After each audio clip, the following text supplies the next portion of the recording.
राऊतांनी मोठा गौप्यस्फोट केलाय। पाहूया त्या संदर्भातल्या टॉप 9 बातम्या। गुजरात दंगली प्रकरणामध्ये तत्कालीन मुख्यमंत्री मोदी आरोपी होते। यूपीएच्या काळामध्ये पवारांमुळे मोदींची अटक टळली। नरकामधला स्वर्ग पुस्तकातून संजय राऊतांचा गौप्यस्फोट। अमित शहा एका खून प्रकरणामध्ये आरोपी होते। मोदींच्या विनंतीनंतर शहांच्या जामिनासाठी बाळासाहेब ठाकरेंनी मदत केली। शहा प्रकरणी संबंधित व्यक्तीशी बाळासाहेब थेट बोलले। नरकातला स्वर्ग पुस्तकात संजय राऊतांचा दुसरा मोठा गौप्यस्फोट। बाळासाहेब ठाकरे शरद पवारांनी मोदी शहांना मदत केली याचा मी साक्षीदार, पण त्यांनी पक्ष फोडून उपकाराची परतफेड अपकारानं केली, संजय राऊतांचं वक्तव्य। मोदी शहांनी बाळासाहेबांचा पक्ष एका लोफर माणसाच्या हातामध्ये दिला। शिंदेना तुम्ही शिवसेनेचे मालक कसे बनवू शकता, खासदार संजय राऊतांचा सवाल।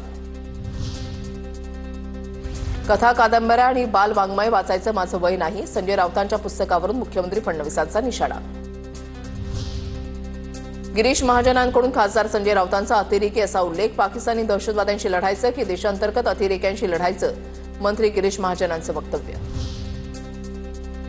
गटारातील अर्क, भाजप नेत्या चित्रा वाघ यांची संजय राऊतांवर टीका। महाराष्ट्राला कितीही नासवण्याचा प्रयत्न केला तरी यशस्वी होणार नाही, चित्रा वाघ यांची प्रतिक्रिया। बाळासाहेबांनी अनेकांना प्रामाणिकपणे मदत केली। राऊतांचं नरकातला स्वर्ग पुस्तक म्हणजे नौटंकी, शिंदेच्या शिवसेनेच्या संजय शिरसाटांचा राऊतांवर हल्लाबोल। संजय राऊत नरकातला किडा, राऊतांच्या नरकामधला स्वर्ग या पुस्तकावर शिवसेनेचे माजी आमदार शहाजीबाबू पाटलांची टीका।